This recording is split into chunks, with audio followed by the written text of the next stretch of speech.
આકરી ગરમીમાં સિંહ પરિવારના ખેતરમાં ધામા રાજકોટના જેતપુરના ગ્રામ્ય વિસ્તાર રેશમડી ગાલોડ ગામની સીમમાં સિંહ પરિવારના ધામા છે। વાડી વિસ્તારમાં જુવારના વાવેતરમાં સિંહ પરિવાર ઠંડક મેળવવા માટે પહોંચ્યો।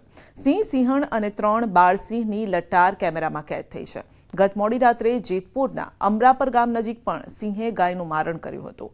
તો એક તરફ ખેતરમાં હાલ ખેડૂતોની મોસમ ચાલી રહી છે અને બીજી તરફ સિંહના ધામાથી ખેત મજૂરોમાં ભારે ડર પણ છે।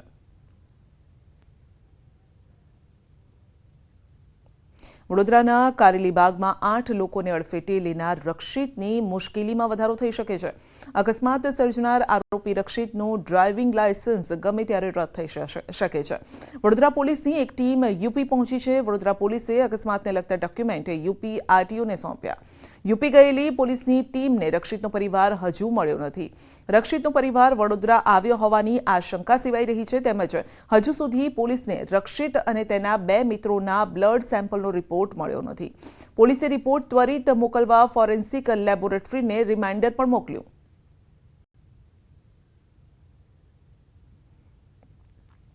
ગીર સોમનાથમાં ઉનાથી જૂનાગઢના 60 કિલોમીટરમાં 3 ટોલ નાકાનો વિવાદ હજુ શમ્યો નથી। અનેક રજૂઆત બાદ પણ ટોલ નાકું ન હટાવાતા વિવાદ હાઈકોર્ટ પહોંચ્યો। ભાવનગરથી સોમનાથ અને ઉનાથી જૂનાગઢના એક જ નેશનલ હાઈવે પર નિયમ વિરુદ્ધ ટોલ નાકાની નીતિન ગડકરીને પણ રજૂઆત કરાઈ, જે બાદ પણ એનએચએઆઈની મનમાનીને જૂનાગઢના સામાજિક અગ્રણી ઇમ્તિયાઝ પઠાણે હાઈકોર્ટમાં પિટિશન દાખલ કરી। દ્વારકાથી દીવ સુધીના રાષ્ટ્રીય ધોરીમાર્ગ પર આવેલા ટોલ બૂથો ખિસ્સા ખંખેરવાનું કામ કરતા હોય તે પ્રકારે ચાલે છે અને ત્યારે આ ટોલ બૂથ બંધ કરી વાહન ચાલકોને રાહત આપવાની માંગ સાથે હાઈકોર્ટમાં અરજી કરાઈ છે અને જેની આગામી 28મી તારીખે સુનાવણી હાથ ધરાશે।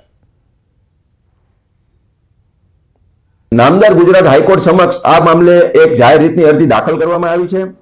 આ પીઆઈએલ ની અંદર અમારી માંગ એવી છે, આ બંને ટોલ ટેક્સ 40 કિલોમીટરની અંદર છે તો એનું અંતર યોગ્ય કરવામાં આવે। સાથે સાથે ટોલ ટેક્સ જે છે એ કામ હજી પૂરું નથી થયું, શરૂ કરી દેવામાં આવ્યા છે। એ કામ પૂરું ન થાય ત્યાં સુધી આ ટોલ ટેક્સને બંધ કરવામાં આવે અને અત્યાર સુધી જે 4 મહિનાથી જે ટોલ ટેક્સ ઉઘરાવવામાં આવ્યો છે તમામ વાહન ચાલકોને એમના એકાઉન્ટની અંદર તમામ વાહન ચાલકોને પૈસા પરત કરવામાં આવે।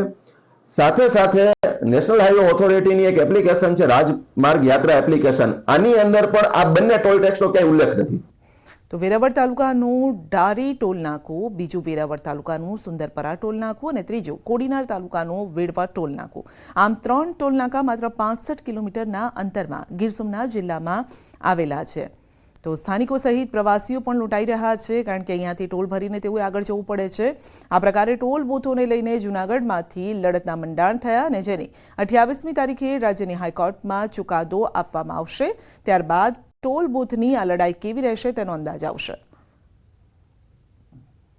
કોડીનારથી ડોળાસા માટે 3 ફેરા કાયમી માટે રેગ્યુલર ખેડૂતનો માલ ભરીને આવક જાવક કરું છું ભાઈ હું, ને આ ટોલ આવકમાં 70 રૂપિયા કાપે છે, આવકમાં 35 રૂપિયા કાપે છે।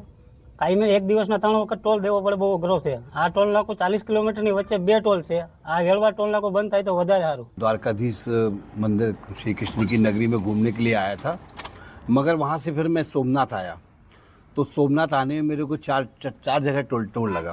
चलो ये ठीक है, वो 300 किलोमीटर था, मंजूर है, मगर यहाँ से सोमनाथ से दीव जा रहा हूँ 2 जगह टोल, ये थोड़ा सा देना अपने आप में एक आश्चर्यजनक और परेशानी वाला सबब है। गवर्नमेंट को इसके बारे में सोचना चाहिए। સોમનાથ ભાવનગર નેશનલ હાઈવે કે જે આમ તો જ્યારથી ખાતમુહૂર્ત થયું છે ત્યારથી લઈને અત્યાર સુધીનું આ સોમનાથ ભાવનગર નેશનલ હાઈવે છે તે ક્યાંક ને ક્યાંક વિવાદમાં રહે છે। ક્યારેક સોમનાથ ભાવનગર નેશનલ હાઈવેના કામને લઈને વિવાદ હોય છે તો ક્યારેક સોમનાથથી લઈ અને ઉના તરફ જતા જે ટોલ નાકા છે તેમને લઈને આ વિવાદમાં રહેતો હોય છે। ત્યારે વધુ એક વખત આ સોમનાથથી લઈ અને ઉના તરફના જે આ 2 ટોલ નાકા છે તે સરસામાં આવ્યા છે, કારણ કે જૂનાગઢના એક સામાજિક